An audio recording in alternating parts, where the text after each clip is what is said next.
महाकुंभ को लेकर रेलवे ने पूरी की तैयारी। अध्यक्ष रेलवे बोर्ड ने समीक्षा कर लिया जायजा। भारत में आवागमन का मुख्य साधन भारतीय रेलवे है और यह भारतीय रेलवे संगम नगरी में आयोजित होने वाले धार्मिक आयोजन में अपनी महत्वपूर्ण भूमिका निभाने के लिए लगभग तैयार है। महाकुंभ के दृष्टिगत प्रयागराज को दुल्हन की तरह सजाया जा रहा है।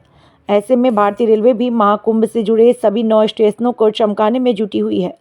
उत्तर मध्य रेलवे के अंतर्गत हो रहे निर्माण कार्य लगभग पूरे हो गए। वहीं उत्तर रेलवे के फाफामऊ स्टेशन लगभग पूरी तरह से बनकर तैयार है। फाफामऊ स्टेशन का सर्कुलेटिंग एरिया और रोड भी पूर्ण रूप से बनकर तैयार हो गया। इसके साथ ही प्रयाग स्टेशन पर दोनों तरफ नई बिल्डिंग का निर्माण हो रहा है। 10 दिसंबर तक तैयार हो जाएगा। भारतीय रेलवे द्वारा कई आरयूबी का भी निर्माण कराया जा रहा है, जो लगभग सभी पूरे हो गए हैं। इन सभी निर्माण कार्यों में राज्य सरकार से मिलकर काम किया जा रहा है। रेलवे अपना ज़्यादातर काम कुंभ के दृष्टिगत समाप्त कर चुका है। बचे हुए काम को मैन पावर बढ़कर तेजी के साथ करते हुए डेडलाइन से पहले ही पूर्ण कर लिया जाएगा। आज रेलवे बोर्ड के अध्यक्ष सतीश कुमार ने महाकुंभ के दृष्टिगत कराए जा रहे फाफामऊ, प्रयाग जंक्शन, झूसी, प्रयागराज रामबाग, प्रयागराज शिवकी और प्रयागराज जंक्शन के साथ ही रेलवे लाइन के दोहरीकरण, रीमॉडलिंग सहित कई रेलवे निर्माण कार्यों का निरीक्षण करने के बाद कहा कि railway station, surrounding area, dumping के कार्य आदि जगहों का निरीक्षण किया। आइए दिखाते हैं उन्होंने क्या कुछ कहा। रिसोर्सेज लगाने हैं और अभी हमको 24/7 कार्य करना है, क्योंकि जिससे कि हम समय से पहले अपने काम को ख़त्म करके हो जाएं और हम पूर्णतः से हम तैयार रहें कुंभ के लिए। और सारे अधिकारी, सारे कर्मचारी मुस्तैद हैं। और आज हमने रामबाग से झूसी डबलिंग का भी निरीक्षण किया, वो भी अच्छी प्रगति है उसमें। तो उसमें भी सभी लोग कार्य कर रहे हैं कि हम लोग उसको कम से कम 15 दिसंबर तक उसको हम लोग जो रामबाग से झूसी है वो हो जाए। जैसा आपको पता होगा कि प्रयागराज से रामबाग हम ऑलरेडी यार रिमॉडलिंग 20 तारीख को करके काफ़ी दिन से लंबित प्रोजेक्ट था, तो ये वाला कार्य भी अभी पूरा हो गया है। सर्वर रूम का निरीक्षण भी किया है, तो क्या एआई बेस किस तरह से इस बार टेक्नोलॉजी काम आएगी? देखिए, एआई बेस ऑलरेडी ये इस पे कार्य चल रहा है और चीज़ें फाइनलाइज स्टेट गवर्नमेंट के साथ कर ली गई हैं।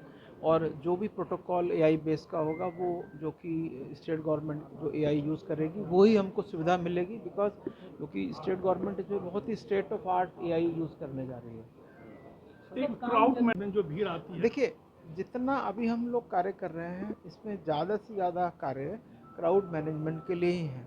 जब हम प्रयाग में हम होल्डिंग एरिया नया बनाने के लिए करते हैं, तो आई थिंक वो क्राउड मैनेजमेंट का ही पार्ट है। जब हम प्लेटफॉर्म 4 प्रयाग में बना रहे हैं, तो वो क्राउड मैनेजमेंट का ही पार्ट है। नया एफओबी कर रहे हैं तो क्राउड मैनेजमेंट का पार्ट है। अभी जैसा मैंने झूसी में हम देख के आए हैं, कम से कम वहाँ पर 6 एनक्लोजर्स हैं और बहुत ही खूबसूरत एनक्लोजर्स हैं, शायद आप लोगों ने देखे भी होंगे। तो जिस तरह की व्यवस्था, और स्पेशली झूसी में तो जब आदमी आएगा, जब हमारे पिलग्रिम्स आएंगे, तो सीधा ही एंड प्लेटफॉर्म से वहाँ पे एफओबी का यूज़ ही नहीं होना, या तो 1 नंबर से जाएगा या 4 नंबर से जाएगा। तो हम लोग यही व्यवस्था रख रहे हैं। और प्रयाग में भी हमारा जो प्लेटफॉर्म नंबर 4 नया बनाने का जो उद्देश्य यही था कि यात्रियों को हमें जो स्टेयर केसेस यूज़ ना करना पड़े। आप इस बात से बिल्कुल ये होंगे कि यदि हम स्टेयर केसेस को अवॉइड कर सकें तो हम अपनी भीड़ को जल्दी से जल्दी वहाँ से निकाल सकते हैं। रेलवे टिकटिंग और ये यहाँ के सांसदों ने उठाए हैं लोकसभा में। तो देखिए, ये जो भी हम जो सेक्शनल कैपेसिटी है वो हम धीरे धीरे बढ़ा रहे हैं।